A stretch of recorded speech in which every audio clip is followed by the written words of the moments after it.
기도하시겠습니다.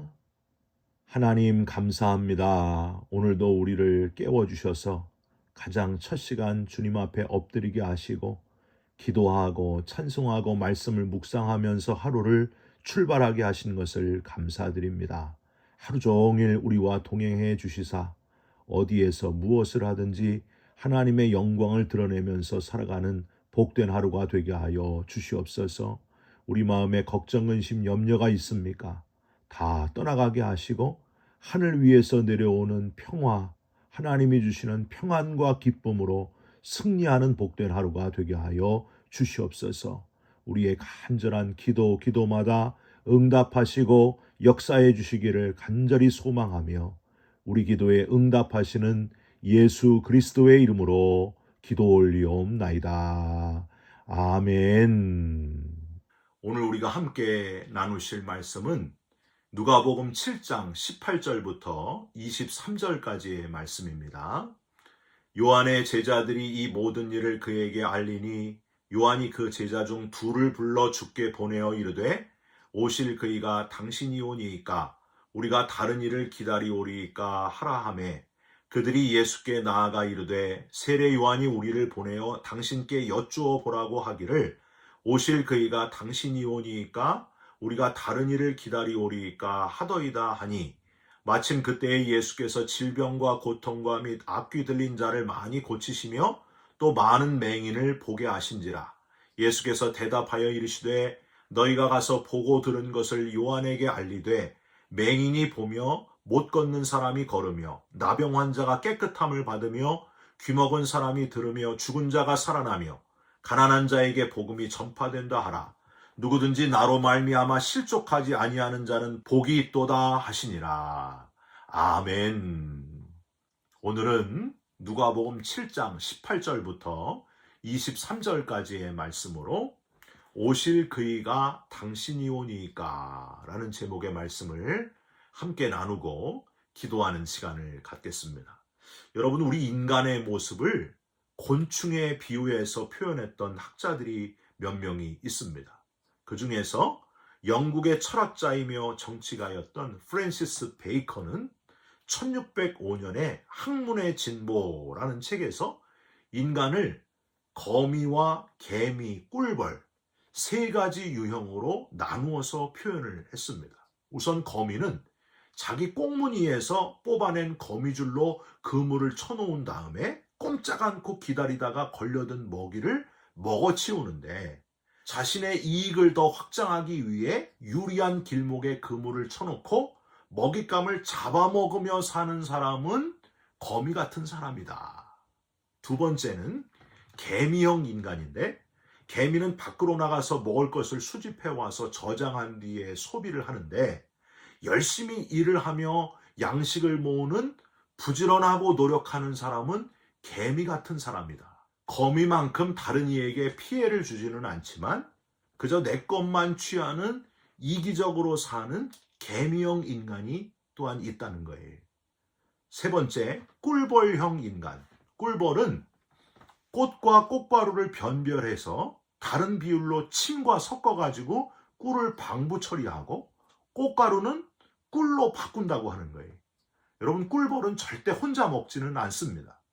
꽃을 발견하면 일단 집으로 와서 동료들을 바라보고 이상한 춤을 추기 시작하는데 이 춤으로 꽃의 방향이 어디인지, 얼마나 떨어져 있는지, 그 양이 얼마인지에 대한 정보를 공유한다고 하는 거예요.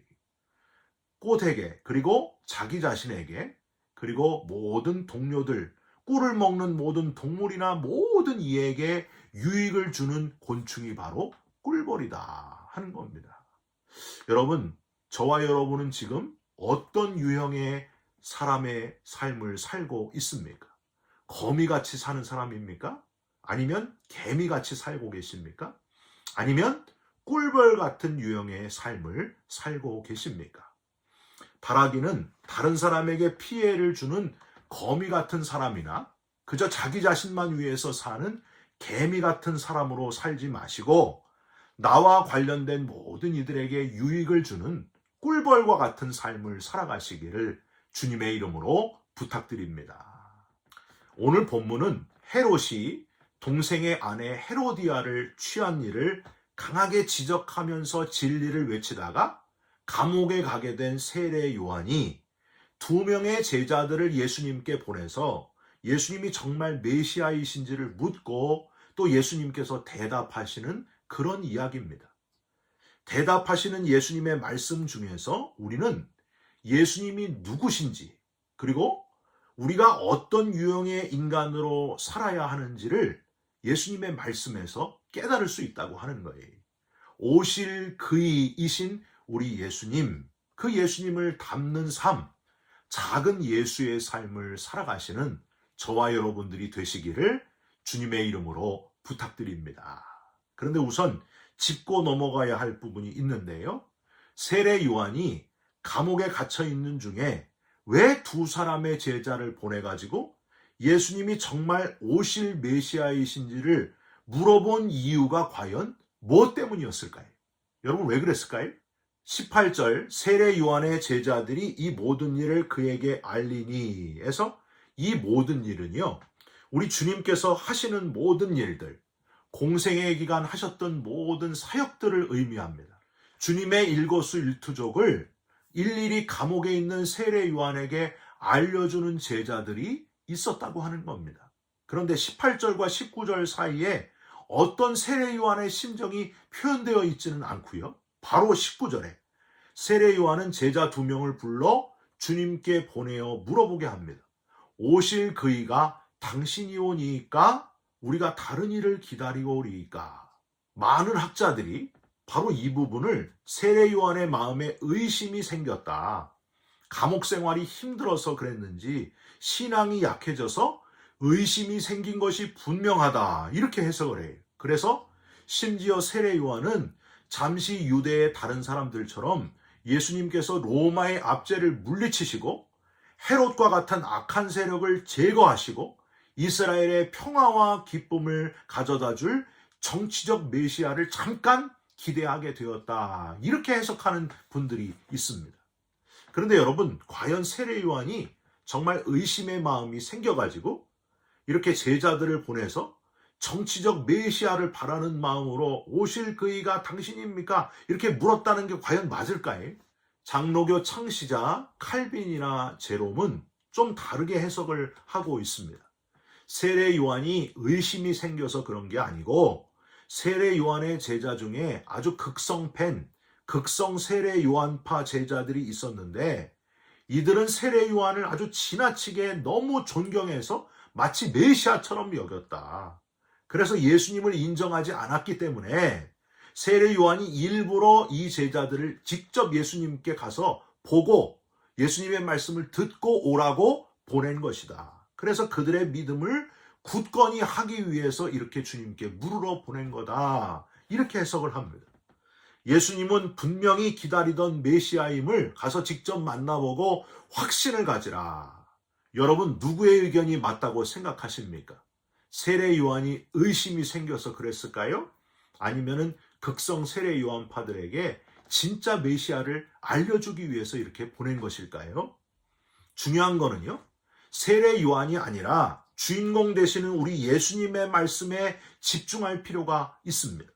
예수님은 이 세례 요한의 두 제자와 이 두 제자의 질문에 뭐라고 대답하시는가를 지켜보고 있는 모든 이들의 주변의 모든 이들을 염두에 두고 답변을 하시는데 예수님께서 바로 자기 자신을 오실 그이다. 하나님과 같은 분이다. 두 제자들이 묻는 질문에 직접은 아니지만 간접적으로 오실 그이가 바로 나다 말씀하시는 이 음성에 귀를 기울일 필요가 있습니다. 21절 마침 그때에 온갖 병들고 악귀 들리고 고통 중에 있는 이들을 주님께서 낫게 하시는 것을 보게 하시고 22절에 구약의 말씀을 그대로 인용하고 계십니다. 22절 예수께서 대답하여 이르시되 너희가 가서 보고 들은 것을 요한에게 알리되 맹인이 보며 못 걷는 사람이 걸으며 나병 환자가 깨끗함을 받으며 귀먹은 사람이 돌아오며 죽은 자가 살아나며 가난한 자에게 복음이 전파된다 하라. 여러분 이 말씀은 어디에 나오는 말씀일까요? 예, 이사야 29장 18절과 35장 5절과 6절 말씀입니다. 그러니까 이사야 선지자의 입으로 옛날에 이미 예언된 구약의 말씀 그대로를 인용하셔서 지금 그 말씀, 그 약속이 그대로 이루어졌다. 그 말씀 그대로 지금 병든 자를 고치는 주님이 바로 내가 바로 기다리던 메시아다 하고 밝히고 있는 순간입니다. 여러분, 예수님이 자기를 누구라고 밝히셨다고요? 메시아시라고 밝혔다는 거예요. 그럼 어떤 유형의 인간으로 살아야 한다는 말씀을 하고 계십니까? 맹인을 보게 하고 못 걷는 사람을 걷게 하고 나병 환자를 깨끗하게 하는 일, 귀먹은 사람을 돌아오게 하는 것, 즉 다른 사람에게 해를 끼치는 사람 되지 말고 나만 위해 사는 사람 되지 말고 이렇게 다른 사람, 병든 자들, 고통 중에 있는 자들을 위해서 살아가는 남을 위해 사는 유형의 사람이 되어라. 이 말씀을 지금 하고 계신 겁니다. 사랑하는 성도 여러분, 주님이 말씀하신 유형의 사람은 거미같이 다른 사람의 것을 빼앗는 약육강식에서 강자로 살아남는 강한 사람이 아닙니다. 개미같이 열심히 일하고 뭐고 저장하고 노력하는데 그저 자기 자신만을 위해서 살아가는 사람도 아닙니다. 남을 위해 사는 사람, 함께 더불어 살아갈 줄 아는 사람, 꿀벌과 같은 사람이 바로 주님이 말씀하신 유형의 사람이다 하는 것을 기억하시기를 부탁드립니다. 저는 높은 뜻 숭의교회를 담임하셨던 김동호 목사님의 오병이어의 예화 중에서 이런 부분이 참 잊혀지질 않아요. 5,000명 먹을 것을 혼자 다 먹는 사람이 있고 5,000명을 먹이면서 사는 사람이 있다. 사랑하는 성도 여러분, 오실 그이이신 예수님은 이 땅에 오셔서 5,000명을 먹이실 뿐만이 아니라 50만 명, 5천만 명, 아니 모든 인류 전체를 먹이신 생명의 떡이 되신 분이심을 잊지 마시기를 부탁드립니다. 자신의 몸과 피를 다 내어주시면서 십자가에서 목숨을 내어주시면서 모든 인류를 건져내셨습니다. 살려내셨습니다. 구원해내셨습니다. 그 예수님을 믿는 자마다 멸망치 않고 영생을 얻게 하셨고 부활의 나라에 들어갈 특권을 허락해 주셨습니다. 다른 사람에게 피해를 주는 삶, 이제는 내려놓으시고 나만 위해서 사는 삶, 그런 삶도 이제는 내려놓으시고 꿀벌처럼 다른 사람을 위해서 내어주는 삶, 우리 예수님이 걸어가신 그 삶, 주님의 발자취를 따라가는 그런 삶, 그런 거룩한 성도의 삶을 저와 여러분들이 꼭 살아가시기를 예수님의 이름으로 축원드립니다. 기도하겠습니다. 하나님, 오실 그이이신 독생자 예수, 구약의 때부터 약속된 메시아를 이 땅에 보내주신 것을 감사드립니다. 이 땅에 오셔서 다른 사람에게 베푸는 삶, 십자가에서 물과 피를 다 흘려주시기까지 베풀고 나누어 주시면서 사셨던 그 삶, 우리도 그런 삶을 살아가게 하여 주시옵소서. 우리의 마음을 주장하시고 우리의 손과 발을 주장하시고 우리의 입술까지 주장하여 주셔서 베풀고 나누어 주는 꿀벌과 같은 삶을 살아가게 하여 주시옵소서. 바로 오늘부터 그런 새로운 삶을 살기를 원합니다. 우리를 붙잡아 주시고 우리를 인도하여 주시옵소서. 예수 그리스도의 이름으로 기도 올리옵나이다. 아멘. 하늘에 계신 우리 아버지여, 이름이 거룩히 여김을 받으시오며 나라가 임하옵시며 뜻이 하늘에서 이룬 것 같이 땅에서도 이루어지이다. 오늘 우리에게 일용할 양식을 주옵시고 우리가 우리에게 죄진 자를 사하여 준 것 같이 우리 죄를 사하여 주옵시고 우리를 시험에 들게 하지 마옵시고 다만 악에서 구하옵소서. 나라와 권세와 영광이 아버지께 영원히 있사옵나이다. 아멘. 사랑하는 성도 여러분, 오늘부터 나만 위한 삶이 아니라 다른 사람을 위해서 베풀고 나누는 삶을 살아가시기를 주님의 이름으로 부탁드립니다. 여러분 사랑합니다. 축복합니다. 감사합니다.